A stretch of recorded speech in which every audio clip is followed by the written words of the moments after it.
Assalamualaikum warahmatullahi wabarakatuh. Kembali lagi dalam acara sesi Health Talk kali ini bersama dua narasumber yang luar biasa sekali. Tapi sebelumnya mungkin kita minal aidin dulu ya, minal aidin wal faidin kepada sahabat JIH dimanapun berada. Akhirnya setelah kita melaksanakan Idul Fitri, kita kembali lagi nih dalam acara Health Talk setiap hari Jumat pada pukul 14.00. Oke, mungkin kita topiknya kali ini agak sedikit relate nih sama sahabat JIH yang mungkin habis mengalami mudik ya. Mudik panjang, mungkin perjalanannya jaraknya jauh, lama di jalan gitu. Nah mungkin ada nih yang mengeluhkan seperti nyeri di leher, nyeri pinggang. Nah pada sesi Health Talk kali ini kita akan membahas nih mengenai nyeri leher dan pinggang, gejala, penyebab, dan cara mengatasinya. Kali ini bersama dua expert speaker, kita akan kolaborasi ya, nanti ngobrol santai nih dok. Yang pertama mungkin kita kenalkan dulu dari Dr. Wisnu Baskoro, spesialis bedah saraf konsultan Rumah Sakit JIH Solo. Assalamualaikum dokter, selamat siang. Sudah siap dok untuk Health Talk kali ini? Bismillah siap ya dok ya? Oke. Nah, untuk expert speaker yang kedua yaitu dengan Dr. Nur Rahma, spesialis KFR konsultan. Selamat siang dokter. Assalamualaikum. Assalamualaikum warahmatullahi wabarakatuh. Sudah siap dok untuk Health Talk kali ini? Oke, siap dok. Baik, untuk selanjutnya tak lupa saya ingatkan juga kepada sahabat JIH untuk memberikan pertanyaan terbaiknya, karena bagi 4 orang yang beruntung nanti akan mendapatkan giveaway yang akan diumumkan di akhir acara. Jadi bagi sahabat JIH yang saat ini sedang menonton di Instagram Live ataupun di YouTube Live, boleh banget untuk mencantumkan pertanyaan terbaiknya. Oke, mungkin kita ini langsung masuk ya ke topik mengenai nyeri leher dan juga nyeri punggung nih. Mungkin ini kan kalau kita nyetir lama atau mungkin yang sebagai penumpang juga duduk lama gitu kan, mungkin rasanya capek, pegel-pegel. Nah itu sebenarnya penyebabnya apa sih? Nah mungkin kita langsung aja kupas sedikit ya, langsung ke Dr. Wisnu nih mengenai nyeri leher sama nyeri punggung. Mungkin kita dari nyeri leher dulu nih dok. Nah mungkin ini kan nyeri leher sering ya dialami oleh mungkin nggak cuma yang mudik dok, mungkin juga pekerja yang sering duduk lama, merasakan nyeri leher. Nah sebenarnya apa saja sih dok penyebabnya yang mungkin terjadi yang bisa menyebabkan nyeri leher ini dok? Kondisi-kondisi apa kira-kira? Iya, pertama-tama nyeri leher sama nyeri pinggang itu biasanya memang banyak kejadiannya di praktik kita sehari-hari ya, keluhannya bermacam-macam. Dari nyeri pinggang, dari pegel, leher juga. Itu mungkin 80% lah itu kejadiannya dari nyeri di tulang belakang. Penyebabnya macam-macam. Jadi mulai dari permukaan luar mungkin ototnya mungkin yang terlalu sering digunakan, overuse, kemudian ada cedera. Dan yang paling sering tadi dibilang Dr. Febri tadi ya, jadi kita posisi begini duduk yang terus-menerus begitu, atau posisinya kurang bagus, kurang ergonomis mungkin ya. Betul. Nah itu kalau berulang terus-menerus akan menyebabkan suatu fatigue atau capek, overuse dari otot itu sendiri. Itu seringkali penyebabnya. Itu yang paling ringan biasanya seperti itu. Nah, berarti kalau untuk seringnya di otot ya dok ya, kemungkinan besar ya? Iya, seringkali kalau kita awal-awal curiganya, asal itu keluhannya nyerinya di sekitar daerah situ saja, ya. Nyeri otot ataupun ligamen dan sebagainya. Kecuali nanti kalau misalkan keluhannya begitu, selain nyeri otot, nyeri di sekitar leher atau pinggang, nanti apabila ditambah dengan keluhan yang lain, misalkan seperti kok ada nyeri atau rasa terbakar begitu menjalar gitu di tangan atau di kaki gitu ya, itu yang juga yang kita harus lebih hati-hati, mungkin bukan hanya nyeri otot biasa. Baik gitu. Nah berarti ini kondisi yang harus diwaspadai ya dok ya. Nah mungkin selain ada sensasi rasa terbakar tadi dok, nah kira-kira kondisi apa sih dok yang harus kita waspadai, semisal ini nih harus udah saatnya nih kita bawa ke fasilitas kesehatan terdekat gitu dok? Iya, yang paling umumnya itu tadi yang saya bilang, selain nyerinya biasanya menjalar ya yang spesifik. Biasanya itu terjadi saat habis cedera, habis jatuh seringkali. Jadi kalau ada habis jatuh begitu, kemudian ada nyeri pinggang atau nyeri leher, itu juga harus diperhatikan. Jadi apalagi nyerinya terus menerus ya, udah 3 hari begitu dikasih obat dan sebagainya tetap nyeri ternyata sampai menjalar. Kemudian apabila ini yang paling penting juga, selain nyeri itu ditambah dengan gejala yang lain, misalkan ada kelemahan begitu, entah itu di tangan, di kaki begitu, atau mungkin ada gangguan jalannya nggak seimbang mungkin. Jalannya kok awalnya saya biasa aja jalan, cuma setelah ada jatuh begitu jalannya kok agak pincang-pincang begitu. Nah, selain itu mungkin yang paling banyak mungkin itu juga ada gangguan berak ataupun gangguan kencing biasanya. Jadi malah yang sebelumnya kencingnya biasa aja, normal, bisa nahan atau bisa ngempet lah, kalau kemudian kencingnya lancar lah, ini kok nggak bisa kencing, kok nggak bisa ngempet begitu, jadinya kayak ngompol begitu. Nah, itu yang harus kita, ini malah itu yang harus benar-benar harus segera datang ke dokter fasilitas rumah sakit ya. Baik dok.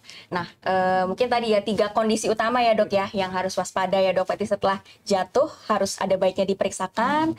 Kemudian yang kedua ada kelainan dari cara jalan ya dok ya, atau mungkin kita sebutnya sebagai gait ya dok ya. Nah itu dari cara jalannya misalkan agak sedikit pincang gitu ya dok ya. Nah kemudian yang ketiga yang paling bahaya adalah kalau ada gangguan di pipis maupun di BAB-nya tadi ya dok ya. Nah dari gejala-gejala ini dok, kira-kira pemeriksaan apa sih dok yang sekiranya mungkin bisa untuk screening untuk Islam mengarahkan oh nih kemungkinan adanya kelainan pada sesuatu nih gitu. Nah kira-kira pemeriksaan apa saja dok yang bisa dilakukan? Oke, yang paling simple adalah, yang paling mudah itu memang kalau sudah ada tanda seperti itu kan periksa ke dokter ya. Nanti diperiksa dokter itu akan melihat secara pemeriksaan fisik. Sebelum itu ditanya dulu kan, diperiksa dan sebagainya, kira-kira mendukungnya kemana. Kalau memang habis jatuh begitu, curiganya entah itu suatu patah dan sebagainya, mungkin paling gampang, simpel ya di foto ronsen biasa. Itu yang screening yang utama untuk melihat ada nggak kelainan di tulang belakangnya, ada nggak seperti gampangannya fraktur atau mungkin tulang belakangnya yang sedikit bergeser begitu, itu bisa kelihatan kalau di ronsen biasa aja. Cuma nanti ke depan kalau memang kita mencurigai yang lebih daripada itu, misalkan lebih ke arah, oh ini mungkin ada saraf yang memang sudah terkena dan sebagainya, idealnya itu memang pakai MRI. Ya, itu karena MRI itu melihat lebih bagus jaringan lunak, terutama saraf juga, itu sangat bagus. Dan MRI-nya kalau bisa juga ada Tesla dan sebagainya itu betul minimal itu 1,5 Tesla 1,5 tulang belakang spine. Oke, itu cukup sensitif ya dok ya dalam pemeriksaan untuk spine ini ya dok ya. Gold standar selama ini. Baik dok. Oke. Nah kebetulan memang di Rumah Sakit JH Solo kita juga sudah bisa ya dok ya untuk melakukan pemeriksaan MRI ini khususnya dengan 1,5 Tesla gitu. Nah tapi mungkin dok ada yang penasaran nih, semisal saya sebenarnya kondisinya baik-baik aja nih dok, tapi saya misalkan mau pemeriksaan scan untuk MRI tanpa ada keluhan, apakah bisa dok? Misalkan kondisinya seperti itu?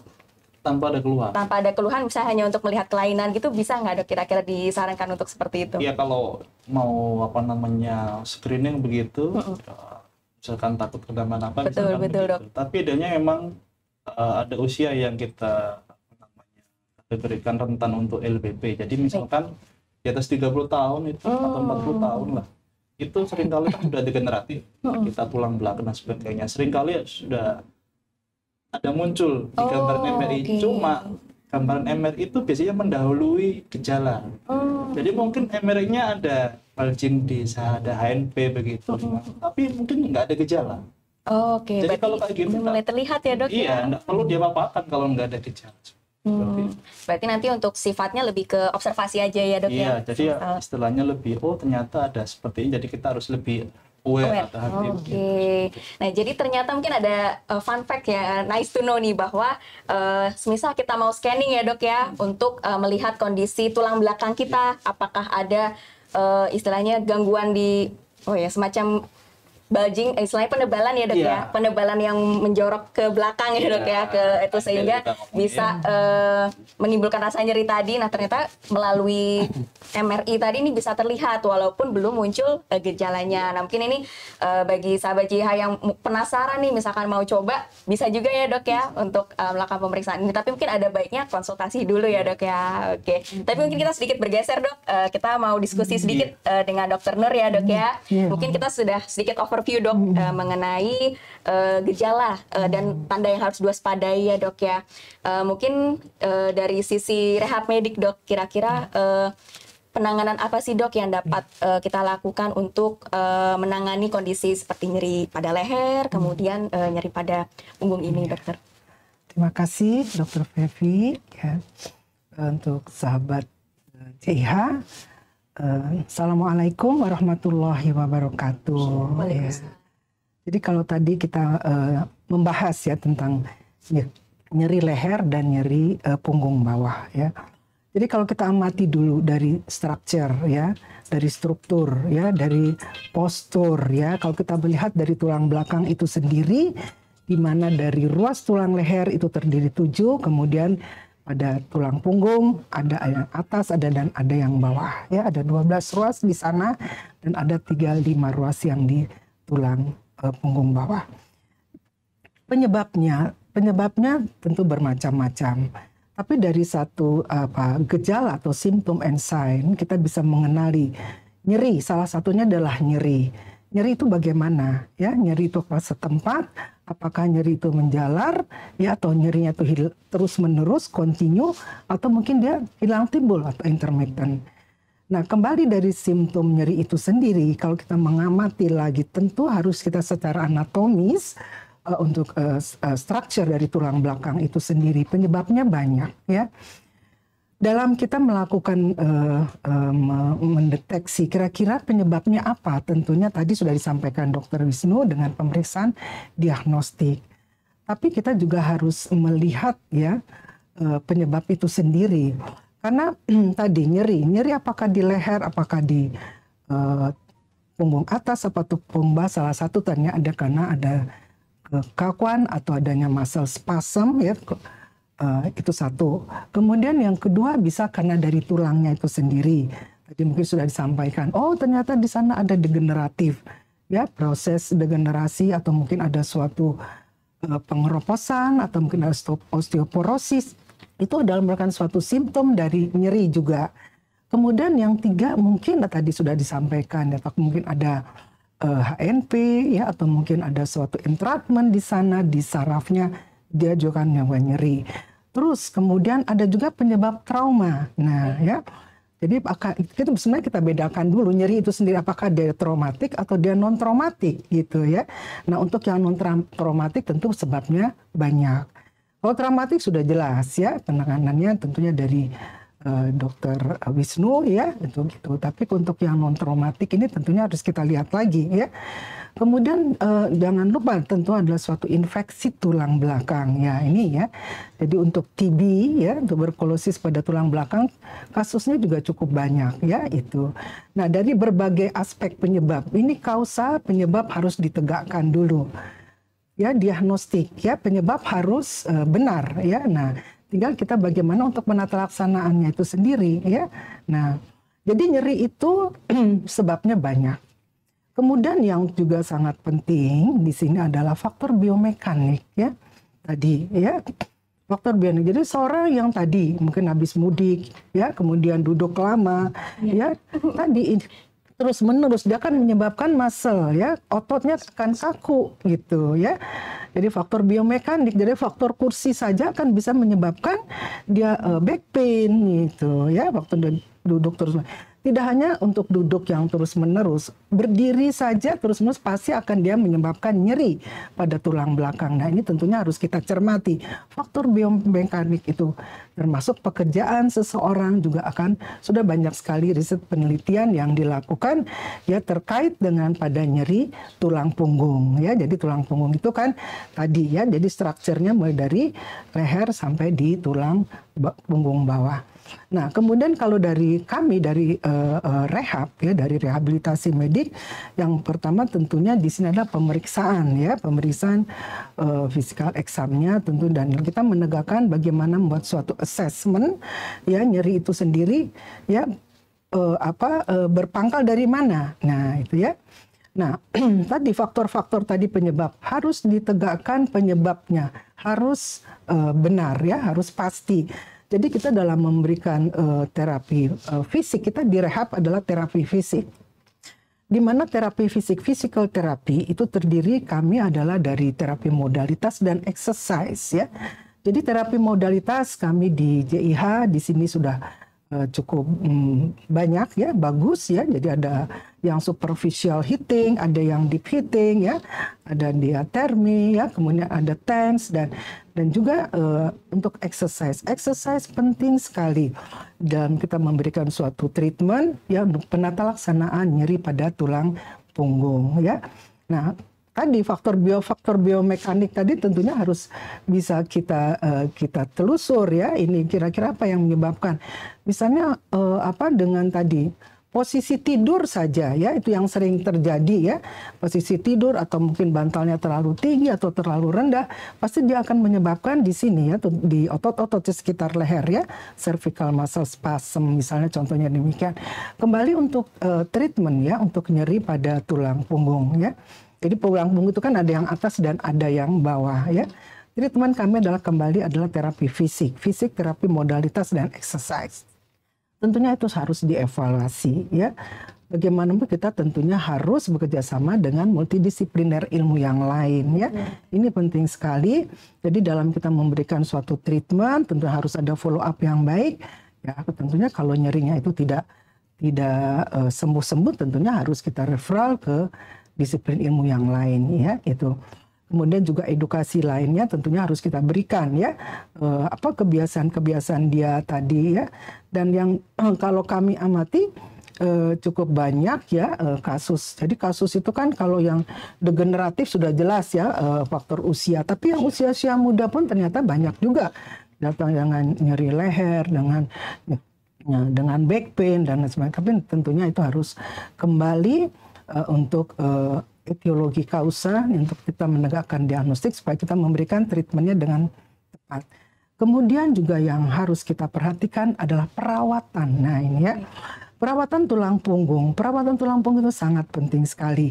Dari kebiasaan kita sebetulnya ada brosur ya, bagaimana cara kita mengambil sesuatu di bawah, postur harus selalu tegap ya. Kemudian tidak boleh bawa barang-barang berat ya, itu juga ada. Jadi ada brosur gambar bagaimana untuk perawatan tulang punggung. Ini sangat ya peran cukup besar akan menyebabkan tadi nyeri-nyeri ya, kebiasaan-kebiasaan. Dan kemudian jadi cara kita membawa barang sesuatu ya, tidak boleh satu sisi yang berat, harus seimbang. Cara mengambil juga harus tegap. Dibiasakan kita untuk postur ya, kita harus selalu tegap. Jangan bungkuk-bungkuk. Bungkuk-bungkuk jadi nanti dia jadi kifotik lagi ya, mudah bungkuk. Nah, disinilah peran dari exercise ya. Jadi sebetulnya olahraga exercise yang bagaimana yang dianjurkan. Nah, tentunya di sini ada rekomendasinya ya. Jadi tidak semua exercise ternyata pada usia muda, usia tua tentu akan berbeda gitu ya. Mungkin itu sekilas ininya. Baik, tapi mungkin menarik nih dok. Tadi sempat sedikit dibahas posisi tidur yang salah juga dapat menimbulkan nyeri leher ya dok ya. Nah, kaku ya. Kalau sebenarnya apakah pemilihan kasur yang empuk itu juga berpengaruh dok terhadap mengurangi nyeri leher pada saat tidur itu dok? Sebetulnya yang baik kursi ataupun kasur itu sebetulnya boleh ya, apa saja boleh. Yang penting alasnya ya. Jadi kalau kita lihat kan sekarang kasur tebal-tebal ya, tapi kalau dia tengahnya cekung demikian itu tidak sangat dianjurkan. Jadi bawahnya harus rata ya, karena dia akan berpengaruh pada struktur dari tulang punggung itu sendiri. Sedangkan tempat duduk yang sofa itu pun tidak dianjurkan. Jadi sebetulnya kita di rehab itu sudah ada kursi bagaimana yang ke artis, itu sudah ada. Itu dalam suatu penelitian ada. Ya, jadi kursi yang bagaimana? Oh, sesuai dengan tinggi dari tulang leher, berapa dia tekuk dari hipnya atau mungkin dari knee-nya, pada lututnya itu sudah ada. Sesuai dengan postur kita. Jadi supaya kita tidak nyeri. Dan satu hal lagi ya, ini mungkin yang sering untuk khususnya ibu-ibu ya, mungkin ibu-ibu muda ya, high heel ya. Jadi kalau saya memberikan edukasi pada pasien kalau kita sudah lansia nggak perlu lagi pakai high heel ya, karena performance nggak penting ya, karena sering terjadi accident.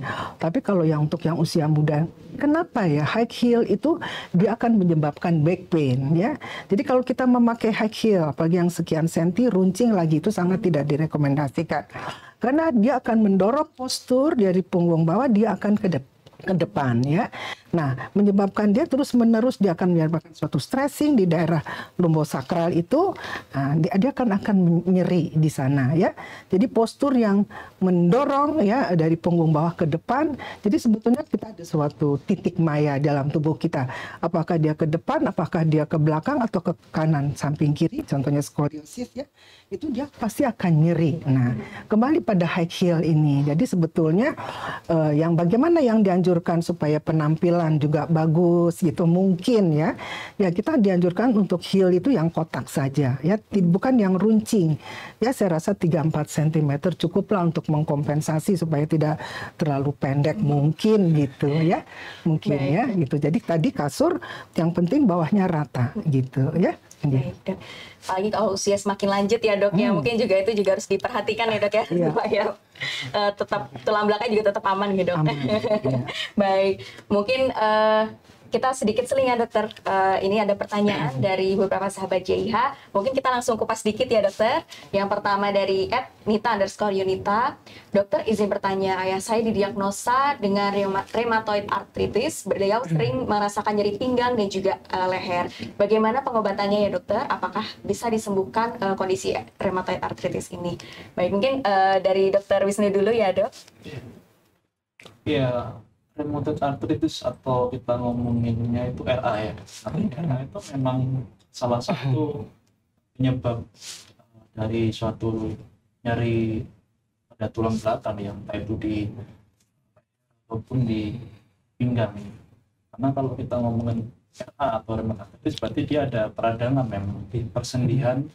Sebenarnya bukan hanya di tulang belakang biasanya, di sendi-sendinya, beberapa sendi juga mungkin akan kena.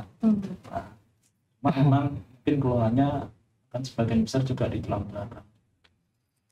Seringkali RA itu ada obat-obatan yang spesifik yang akan diberikan sama dokter ya. Jadi untuk mengurangi, karena dia itu inflamasi, maka dikasih antiinflamasi dan mungkin dikasih tambahan analgesik dan sebagainya. Lupa juga itu sebelum itu juga dilakukan dengan fisioterapi dan sebagainya. Nah, apakah bisa disembuhkan? Itu tergantung seberapa parah RA-nya dan sebagainya. Apakah kemudian di samping rheumatoid arthritis ternyata misalkan di imaging atau radiologisnya misalkan ada saraf terjepit dan sebagainya, itu nanti kita ngomongin beda lagi. Jadi namanya tata laksana juga beda. Tapi kalau prinsipnya RA adalah mengurangi peradangan, yang bikin nyeri itu kan peradangannya. Sebenarnya itu begitu di situ. Baik, berarti untuk tujuan pengobatannya lebih kepada mengurangi peradangan dan juga mengurangi rasa nyeri ya dok ya. Baik, kalau dari sisi dokter Wisnu kurang lebih gambaran pengobatannya seperti itu ya dok ya. Dan juga nanti mungkin untuk mengetahui prognosis ya dok atau kemungkinan kesembuhannya mungkin harus melalui pemeriksaan dokter dulu ya dok ya. Karena untuk melihat dinilai dari kondisi saat ini ya dok ya. Mungkin boleh tambahan dari dokter Nur terkait kondisi RA ini, bagaimana sih dok pengobatannya kalau dari sisi rehab medik? Ya. Terima kasih Dokter Fevi ya. Jadi di sini terdiagnostik rheumatoid arthritis ya. Di sebenarnya ada dua ya, beda ya, rheumatoid arthritis atau osteoarthritis. Dan itu bisa peradangan sendi dan kalau osteoarthritis adalah merupakan suatu degeneratif ya, dengan proses, tapi juga bisa terjadi suatu peradangan di sana. Jadi ini beda. Kalau rheumatoid arthritis adalah karena autoimun ya.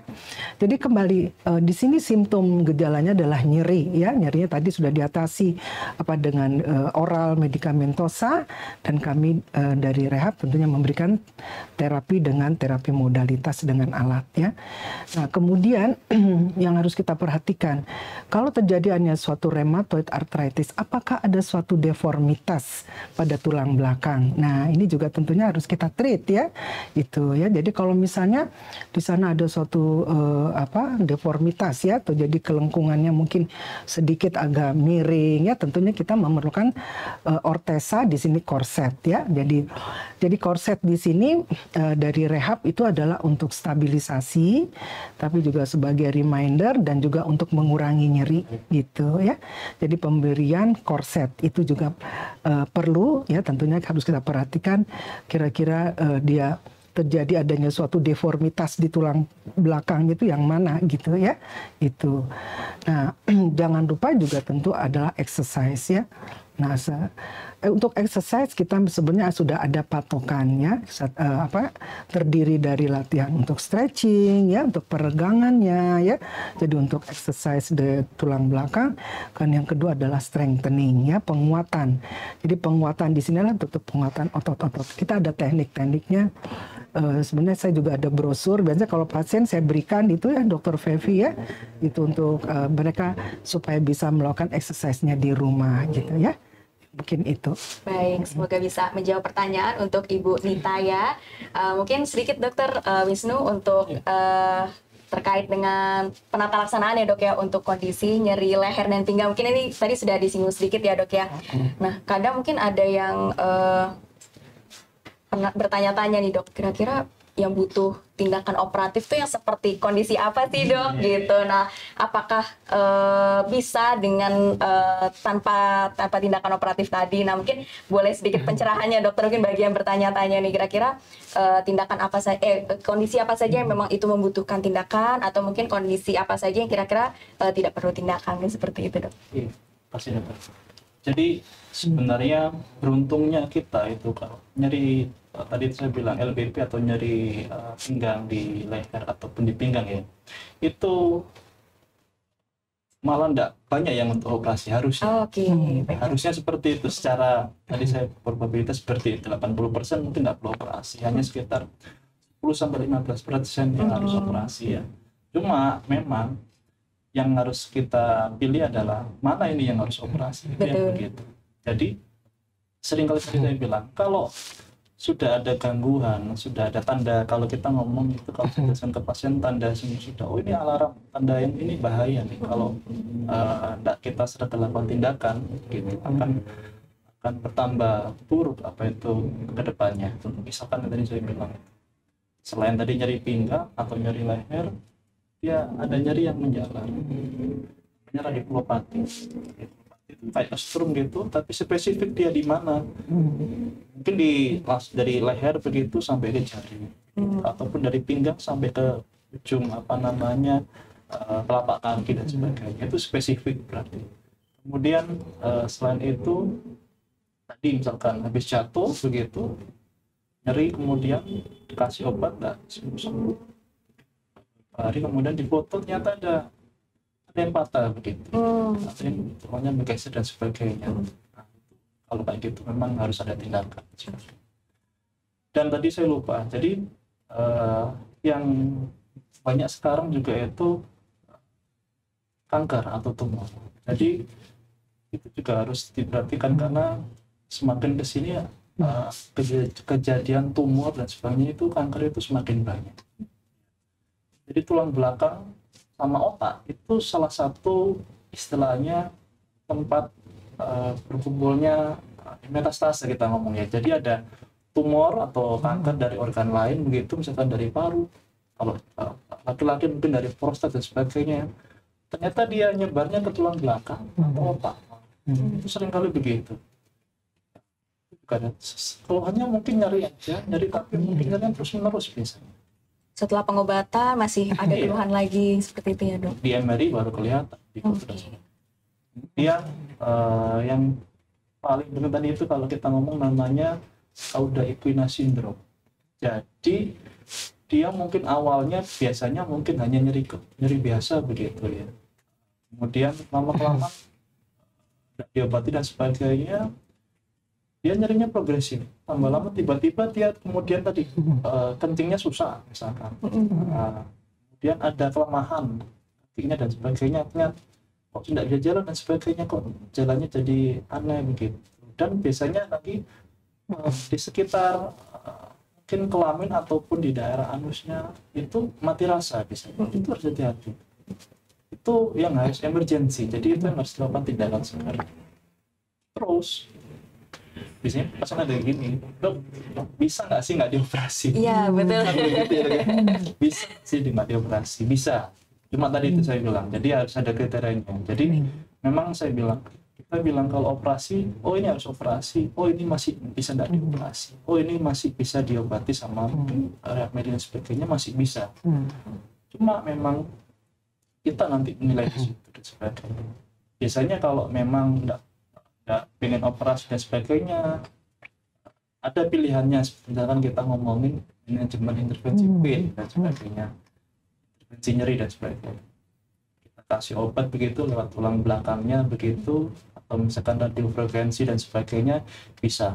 Tapi itu mungkin sifatnya hanya temporary dan sebagainya. Itu seperti itu. Cuma yang tadi saya bilang, kalau memang dia ada tanda tadi bahaya tadi dan yang sudah ada kelemahan, terutama kelemahan, itu biasanya harus operasi. Nah, pertanyaannya nanti ada lagi, dok, kalau operasi ini sekarang gimana, dok, operasinya apa? Harus dibuka lebar atau harus Betul, betul dokter. Mungkin kalau yang belum tergambar ya dok ya terkait prosesnya. Iya, jadi sekarang itu kan sudah semakin apa namanya, banyak teknologi dan sebagainya. Kalau dulu mungkin kita operasi tulang belakang, ya karena harus buka besar dan sebagainya, kemudian di awal mungkin taunya tulang belakang harus buka besar kemudian dipasang pen, dipasang skru dan sebagainya. Padahal kalau yang sekarang itu pasang pen dan sebagainya juga harus ada indikasinya dan sebagainya. Jadi nggak semua harus dipasang pen.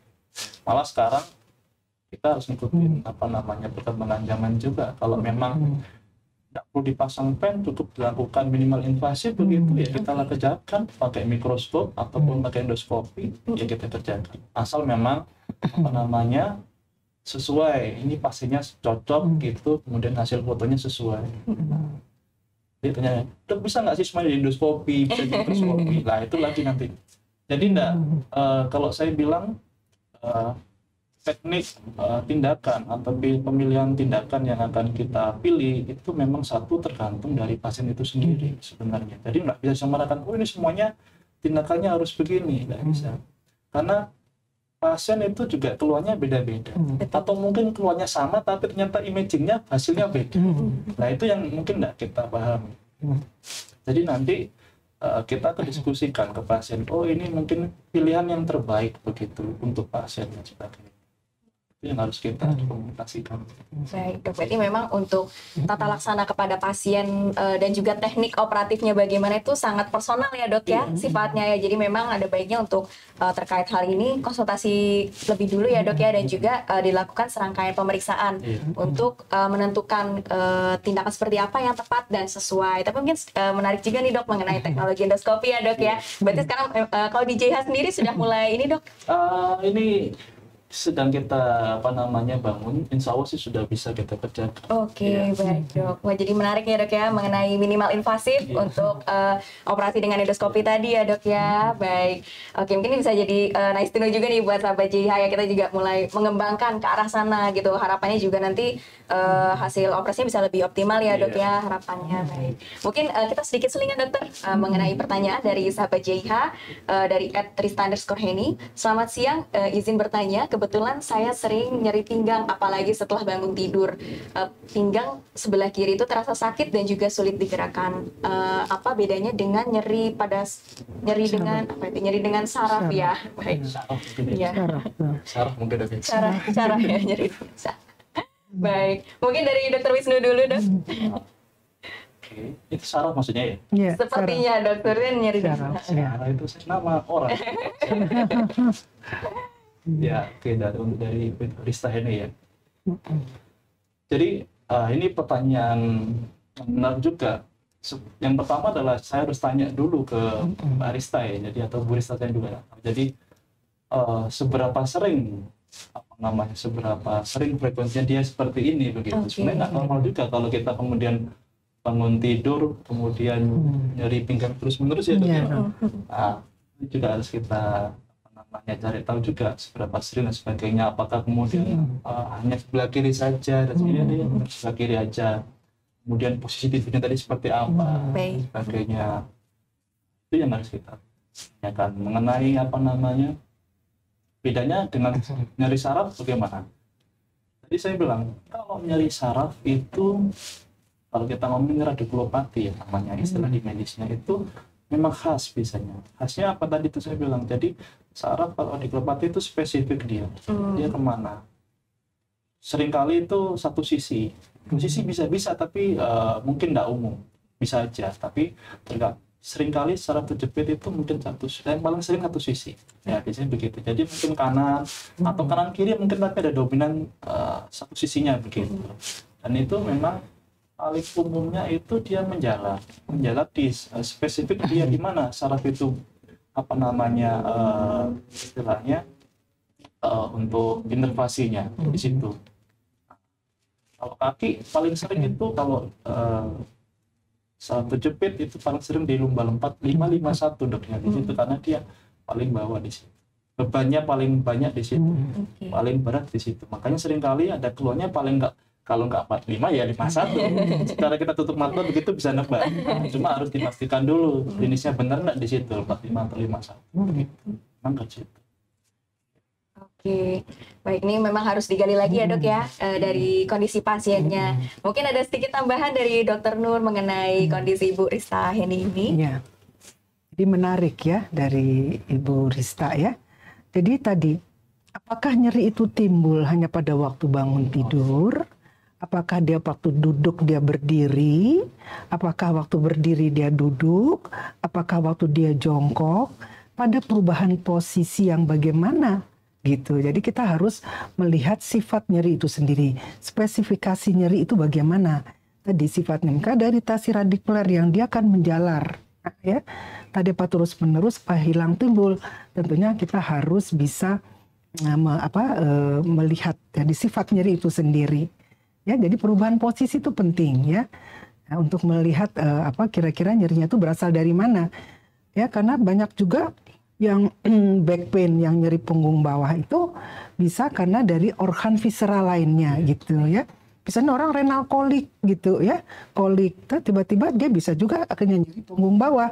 Nah tentunya kita harus explore lagi gitu ya. Yang penting adalah bagaimana kita melakukan suatu pemeriksaan, jadi supaya kita bisa mendeteksi kira-kira berasal atau kausanya itu apa gitu ya. Baik, berarti memang harus digali lagi ya dok ya, untuk menyingkirkan kemungkinan adanya penyakit lain ya dok ya, mungkin seperti mungkin kolik renal bagi sahabat JIHA yang mungkin agak sedikit bingung ya, itu nyeri yang ditimbulkan karena area ginjal ya dok ya, bisa jadi karena ada infeksi atau batu ya dok ya. Baik dok, nah itu mungkin dari Ibu Rista ini ada baiknya diperiksakan nih, semisal frekuensinya sering dan juga nyerinya ini terus menerus seperti itu. Baik, nah mungkin ada lagi dokter, ini pertanyaan dari Anissa Fitria. Ini pertanyaan, retek yang viral itu berbahaya atau tidak ya? Retek yang viral nih, mau dijawab dokter? Boleh dari dokter Kebetulan ini dok ya, kemarin saya ada pasien di sini. Betul ya, kebetulan ada 2 pasien ya. Kebetulan beliau rawat inap dok ya. Kemudian bertanya, ya itu tadi yang lagi viral itu ya. beliau menunjukkan videonya. Saya kaget betul. Untung pasien belum melakukan itu. Wah, ini sangat-sangat berbahaya. Jadi kalau kita lihat yang di viral di medsos itu sangat berbahaya. Dan yang melakukan itu siapa? Tidak tahu. Nah, ini yang sangat bahaya karena ini sangat sudah luas ya di masyarakat ya. Mereka hanya menginginkan yang penanganan yang instan. Nah, ini bahaya sekali. Jadi jelas sekali ya, dengan apapun tindakan manipulatif ya yang dilakukan sesuatu, apakah dengan manual, dengan alat ya. Nah, ini sangat-sangat berbahaya ya. Kemudian setelah saya berikan edukasi, akhirnya beliau bisa memahami dan untuk tidak melanjutkan, padahal beliau ingin sekali mencoba itu. Nah, itu jadi kan mungkin ini ya dok ya, kita harus banyak memberikan informasi ya kepada masyarakat betapa bahayanya kita melakukan sesuatu yang bukan ahlinya, terutama apalagi tulang belakang gitu ya. Jadi tentunya ini harus kita banyak untuk memberikan informasi dan juga edukasi. Monggo dokter.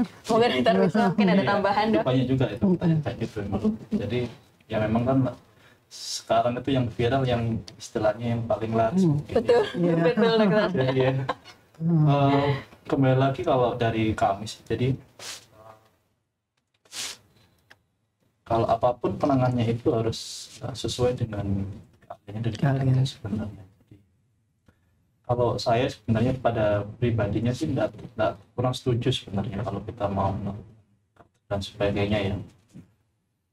Apalagi kalau kita nggak tahu kondisi di dalam saraf tulang belakang kita itu seperti apa. Itu yang kita kita tahu. Jadi kalau idealnya memang jadi sebelum melakukan suatu apapun tindakan dan sebagainya itu harus diperiksakan dulu. Jadi kita harus benar-benar tahu kondisi realnya di dalam kondisi saraf tulang belakang kita itu ada sesuatu dan sebagainya. Itu dulu yang penting. Karena pemeriksaan kita dokter hanya periksa dan sebagainya begitu, pemeriksaan dan sebagainya. Cuma tetap gold standar untuk menilai adakah suatu masalah di tulang belakang itu tetap tadi saya bilang kita harus lihat sarafnya di dalamnya. Kita nggak bisa ngeropong kan mata-matanya nggak bisa ya. Itu kita nggak bisa, kita harus pastikan. Yang paling penting adalah satu, antara klinis, pasien dan sebagainya itu harus cocok sama foto imaging atau radiologisnya. Itu harus pas, kita harus lakukan tindakan itu. Kalau misalkan nih ada keluhan nyeri tulang belakang, kemudian tuh di MRI begitu ketahuan, oh ini lokasinya sama, kemungkinannya ini penyebabnya sama. Mungkin kalau mau ditambah lagi, kalau dokter Roma ditambahin PSA, ENMG, NJV begitu ini sesuai. Ketika tiganya ini klop begitu, maka tindakannya harusnya setelah tindakan akan keberhasilannya akan cukup bagus karena ini sesuai dengan gejala dan sebagainya. Kalau kemudian misalkan yang paling sering itu biasanya nyerinya mungkin nyeri pinggang juga, kemudian ternyata dominan begini di pantat begini, jadi kita duduk itu lebih sering nyeri daripada di foto dan sebagainya. Ternyata mungkin ada kelainan tapi minimalis. Itu kita harus cari tahu lagi nih. Mungkin bukan itu, mungkin bukan di tulang belakang, ada namanya piriformis syndrome. Itu beda lagi. Cuma yang saya tekankan adalah itu berbahaya kalau kita nggak tahu juga apa cara orangnya yang meletak itu gimana, ahli apa enggak begitu. Kemudian kita nggak tahu di dalam saraf kita ini ada masalah enggak. Kalau sudah ada masalah, kemudian kita mati kretek, kemudian ada kejadian, kemudian ada kelemahan dan sebagainya. Ada yang beberapa kemudian tidak bisa kemudian kretek, tidak bisa kembali. Terus bagaimana itu juga kita pikirkan. Memang manuver itu juga harus diperhatikan ya dok ya. Ada ilmunya lah ya dok ya istilahnya. Berarti ini tidak disarankan ya dok ya kalau bisa disimpulkan ya dok terkait kretek yang viral kalau dari sisi medis ya dok ya, karena memang kita harus menilai dulu kondisi dari pasiennya bagaimana, kemudian pada saat memberikan manuver tertentu juga harus disesuaikan dengan kondisi pasien itu ya dok ya. Baik, semoga bisa menjawab pertanyaan untuk Mbak Anissa Fitira. Oke, dari selanjutnya dokter mungkin dari @samira_mevia_amelia. Mungkin ini masih agak sedikit kretek-kretek juga dok.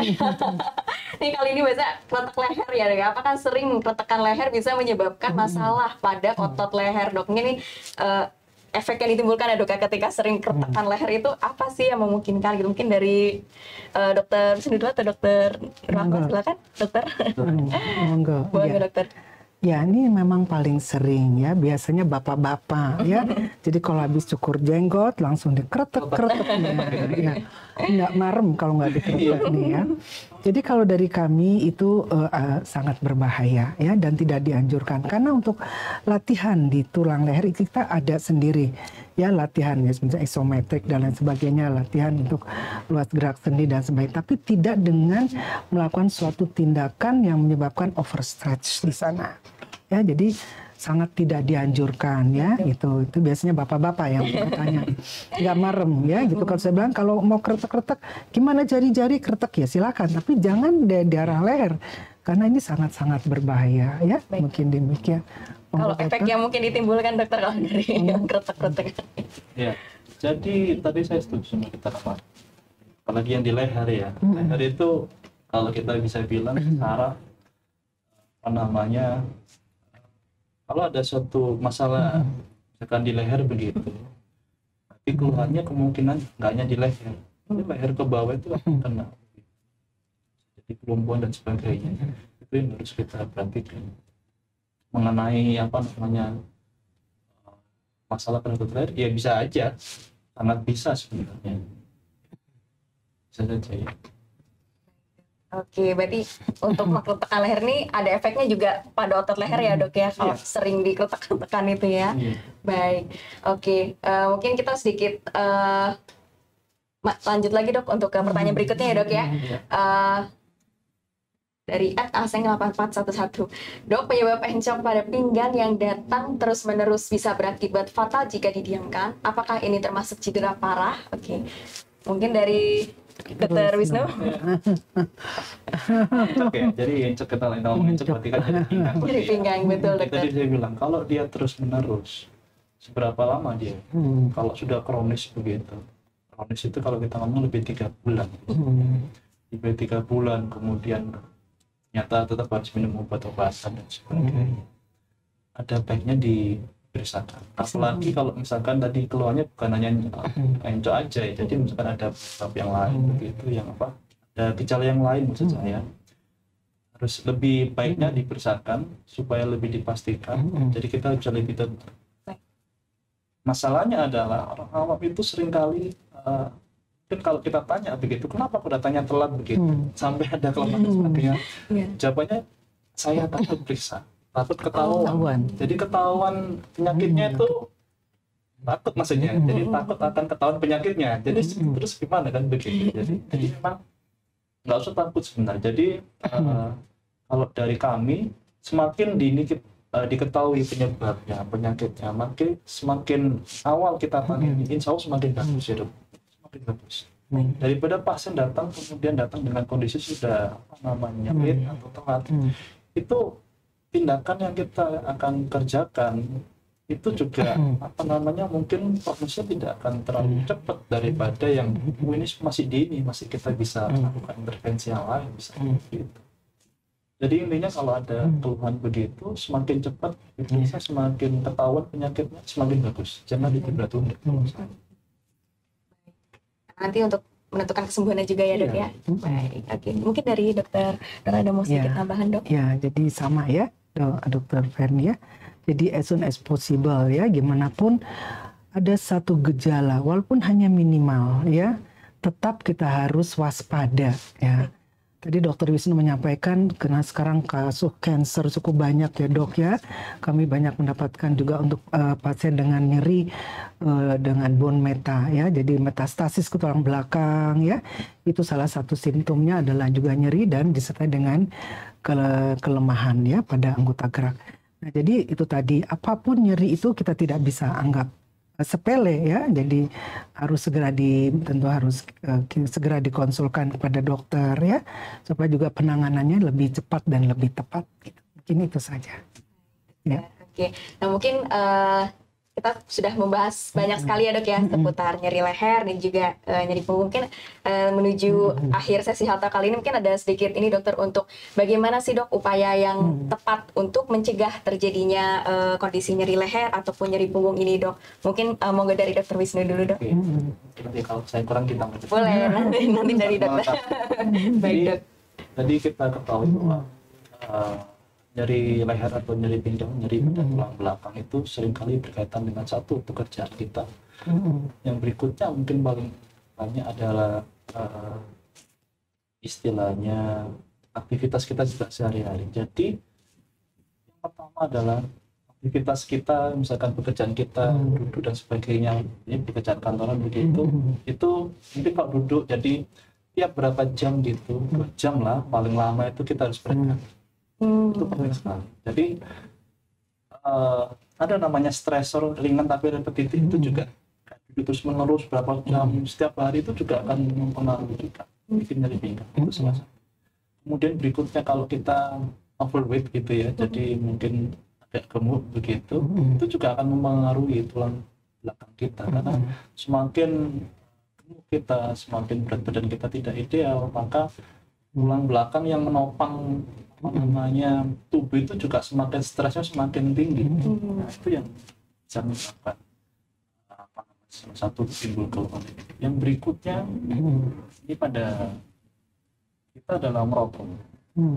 Kalau bisa hindari merokok, karena sudah banyak buktinya bahwa kalau kita merokok, orang merokok yang kronis dan sebagainya, itu kualitas tulangnya nggak bagus.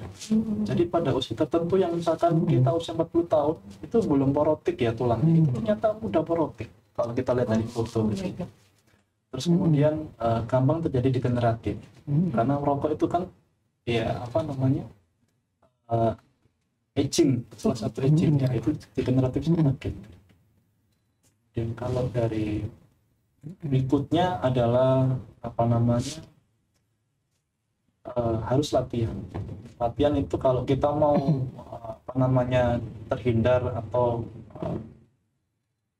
istilahnya meminimalisir keluhan di leher dan pinggang, latihan adalah latihan menguatkan otot-otot pinggang.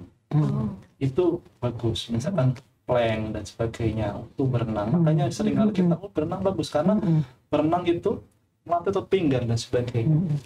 Ototnya dilatih, kemudian insya Allah kemudian tulangnya juga akan bagus. Kalau tulangnya bagus, gejala misalkan ada suatu misalkan saraf terjepit dan sebagainya, mungkin ada keluhan tapi mungkin minimal dibandingkan orang yang kemudian yang tidak pernah melatih otot pinggang, tidak pernah melatih apa namanya ototnya dan sebagainya, beda. Tapi juga ini ya dok. Iya, kalau kita melatih otot kita, tulangnya akan bagus. Tulangnya bagus, biasanya gejalanya mungkin lebih sedikit atau malah nggak ada, minimal. Biasanya begitu. Baik dokter, wah luar biasa nih, cukup aplikatif dok terkait plank sama berenang nih, mungkin juga bisa diaplikasikan ya buat sahabat JH, jadi bagus untuk melatih bagian tulang punggung ya dok ya. Mungkin dari dokter Nuh ada sedikit tambahan dokter? Tambahan saya juga ya, terima kasih. Jadi memang untuk hidroterapi ya, itu aquatic terapi itu sudah banyak riset menyebutkan bahwa manfaatnya sangat bagus sekali. Jadi selain untuk tulang juga untuk flexibility dari sendi ke lenturan. Sendi itu sangat bagus sekali ya. Jadi sebenarnya kalau renang itu tidak hanya pada gangguan tulang punggung ya, jadi kasusnya cukup banyak. Untuk pasca stroke sendiri sebetulnya sudah ada riset menunjukkan itu. Jadi bagus sekali ya. Jadi sebetulnya kalau saya melihat dari yang sudah banyak referensi menyebutkan bahwa exercises ya. Jadi jangan sampai kita tuh baru sakit baru kita berexercise ya. Jadi upaya-upaya untuk preventif ya itu harus seawal mungkin. Jadi kalau kami di rehab ini filosofi bahwa tiada hari tanpa olahraga, mestinya demikian ya.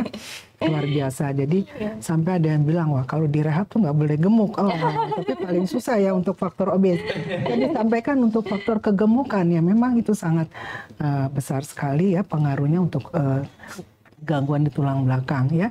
Jadi kembali saya menggarisbawahi untuk exercise sendiri, olahraga ya, itu setiap hari kita lakukan ya, walaupun hanya durasi sekitar 30 menit jalan ya, pagi saja kita sudah bisa olahraga ya. Tapi nah tentu ini beda, jadi olahraga itu adalah suatu program yang terstruktur dengan ada yaitu tadi ya frekuensi, intensitas ya, time dan type-nya juga sudah terukur. Jadi kalau kita jalan 30 atau kita mau sepeda ya, atau mungkin kita dengan ergocycle, static bicycle, dan itu boleh, tapi yang betul-betul dengan waktu yang sudah diprogramkan, mungkin itu. Baik. Itu sangat membantu. Tadi disampaikan Dr. Wisnu ya, mencegah untuk osteoporosis ya. Jadi exercise itu sudah terbukti akan mencegah dari osteoporosis pada tulang. Baik. Terima Saya kasih. boleh nambahkan. Boleh sekali Itu dokter. ya mungkin ini buat kita juga, pengingat buat kita juga ya. Salah satu fenomena yang sekarang menarik itu adalah HP ya, HP dan sebagainya itu. Nonton HP kan nggak mungkin kita begini. Betul dok. Itu pasti begini. Iya. Mungkin kita jalan aja mungkin nggak akan begini. Kita nggak akan orang begitu ya. Jadi penelitiannya itu, kalau kita pakai HP kemudian menunduk begitu, berapa jam begitu, itu risiko cedera saraf tulang di leher itu meningkat. 2 jam lebih itu kita akan begini terus. Dulu kenapa itu enggak banyak? Karena mungkin enggak ada HP, mungkin HP-nya mungkin enggak terlalu anak-anak, enggak terlalu anu. Jadi sekarang itu kan kita bergantung kepada gadget ya. Betul dok. Itu yang harus hati-hati. Jadi kita fenomena seperti itu. Jadi kenapa sekarang banyak keluhan nyeri leher malah? Itu karena memang ternyata aktivitas kita yang lebih banyak menunduk. Itu enggak bagus karena secara anatomi leher itu posisinya harus begini. Kalau kita dipaksakan begini terus, akan terus menerus, maka posisinya akan berubah dan bikin nyeri. Makanya salah satu yang harus kita. Wah, nice to know ya bagi sahabat JH ya. Jadi memang posisi menunduk yang lama nih harus diperhatikan ya dok ya, karena dapat meningkatkan risiko tadi cedera pada saraf tulang belakang ya dok ya. Baik, oke, mungkin kita sudah mencapai di penghujung acara dokter, tidak terasa sudah berbicara banyak seputar nyeri leher dan juga nyeri punggung ya dok ya. Mungkin saya sedikit ingin menyampaikan terkait closing statement dari Dr. Wisnu dulu dok. Mungkin ada closing statement untuk sesi health talk kali ini dok. Iya, jadi nyeri pada tulang belakang, entah itu di leher maupun di pinggang, tetap jangan dianggap sepele. Kalau ada keluhan yang seperti kita bicarakan, itu sebaiknya diperiksakan ke dokter yang terdekat. Memang nggak harus ke CIH, tapi kalau mau ke CIH ya nggak apa-apa ya. Jadi diperiksakan, yang penting adalah dipastikan bahwa masalahnya ada di mana dan seberapa berat masalahnya. Dan nanti kita akan diskusikan bagaimana terapi yang paling bagus. Itu yang penting. Jadi kita harus diskusikan ke pasien juga. Gitu ya. Terima kasih banyak dokter. Monggo dari Dokter Nur Rahma untuk menyampaikan closing statement-nya dok. Ya, untuk sahabat CIH, terima kasih. Jadi memang kembali ya, kami dari Rehab Medik di sini bahwa apapun sifat nyeri ya. Jadi nyeri itu apakah hilang timbul dan juga harus dilihat dari gradasinya, ringan, sedang, dan berat ya. Nah, apapun dari sifat nyeri itu sendiri, bisa dari tulangnya, bisa dari sarafnya, bisa dari ototnya, bisa dari sendinya, atau mungkin sebab-sebab lain ya. Nah, tentunya dalam kita menegakkan suatu diagnostik, tentunya dengan pemeriksaan ya, pemeriksaan di sini pemeriksaan fisik atau dengan pemeriksaan penunjang lainnya ya. Jadi tetap kita harus kausa harus benar ya, supaya dalam kita melakukan treatment ini juga tepat gitu ya. Jadi kita tidak bisa cuma mengkira-kira oh ini nggak bisa ya. Tentunya harus dengan pemeriksaan fisik yang benar dan juga tepat tadi, dan untuk kita bisa melakukan suatu upaya-upaya untuk treatmentnya juga bisa tepat. Jadi kita di sini tuh multidisipliner ilmu ya dok ya. Betul dokter. Jadi tindakan konservatif dan operatif ya. Kalau kami dari rehab konservatif, tapi kalau memang ini harus segera kita rujuk, tentunya harus dilakukan tindakan operatif ya. Dan jangan lupa juga tadi ya untuk upaya-upaya preventif perawatan tulang punggung ya, itu juga harus kita lihat. Ada satu dua banyak sekali sebetulnya ya sudah dilakukan penelitian. Jadi pekerja-pekerja yang dia melakukan pekerjaan durasi mulai dari jam 8 sampai jam 12 setengah 1 siang. Dalam sela-sela waktu itu dia harus melakukan sedikit atau mungkin 2 jam interval 3 jam gitu untuk melakukan stretching. Peregangan ini penting sekali untuk supaya tidak terjadi kekakuan pada otot ya di tulang punggung, apa yang upper apa yang lower back ya, juga tulang leher ya. Jadi ada stretching mungkin 15 menit peregangan, kemudian lanjut lagi. Juga orang-orang yang bekerja di depan komputer ya dok ya, terus menerus akan menyebabkan tadi cervical muscle spasm gitu. Itu juga harus kita lakukan. Di antara waktu itu adalah dengan peregangan ya. Baik. Mungkin demikian. Terima kasih dokter. Terima kasih banyak dokter penjelasannya. Dan juga mungkin saya akan mengumumkan kepada pemenang giveaway bagi 4 orang yang beruntung dari sesi Health Talk Rumah Sakit JIHA kali ini. Yang pertama dari @putri_eliana17, kemudian dari @Abdullah Taufik Saputro, kemudian yang ketiga dari @Anggarini_Scott, dan yang terakhir dari @Nita_Syah. Selamat kepada 4 orang yang beruntung. Nanti untuk selanjutnya bisa menghubungi admin untuk hadiahnya ya. Oke, mungkin sedikit dokter bisa menyampaikan untuk jadwalnya. Mungkin bagi sahabat JIHA nih yang ingin berkonsultasi dengan dokter Wisnu atau mungkin dengan dokter Nur Rahma, silahkan datang di jam berapa dokter jadwalnya? Saya Selasa, Rabu sama Jumat. Selasa, Rabu jam 19, jam 7 malam sampai jam 8 malam. Jumat jam 5 sampai jam 6. Ataupun nanti kalau misalkan ada ada appointment tersendiri bisa dijadwalkan. Baik dokter, silakan dokter untuk dokter Nur Rahma untuk jadwalnya. Ya, saya Selasa dan hari Kamis. Selasa dan Kamis semuanya pagi ya. Baik, jadi dari jam 8 sampai dengan jam 10. Baik. Jadi 2 hari. Ya, Selasa Kamis. Ya. Baik, bagi sahabat JIHA yang ingin bertanya-tanya mungkin nanti boleh menghubungi CS ya untuk informasi selanjutnya. Mungkin sekian untuk sesi Health Talk kali ini. Terima kasih kepada sahabat JIHA yang telah menonton baik di Instagram Live maupun di YouTube Live. Sampai jumpa pada sesi Health Talk berikutnya. Wassalamualaikum warahmatullahi wabarakatuh. Waalaikumsalam. Waalaikumsalam warahmatullahi